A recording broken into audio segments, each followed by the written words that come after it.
Vi er tvunget til at hjælpe, når det ikke har noget med os at gøre, eller har det egentlig det? Det bestemmer vi jo selv. Altså hvem er vi?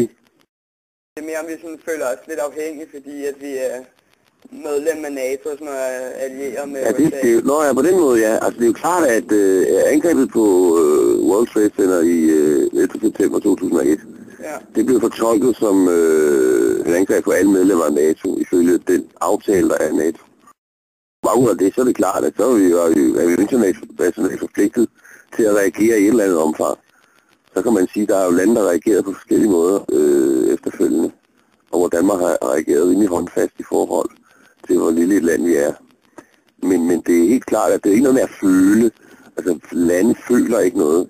Vi har skrevet under på en aftale, og den er vi jo, så længe vi vil være i NATO, så er vi jo tvunget til at overholde den aftale.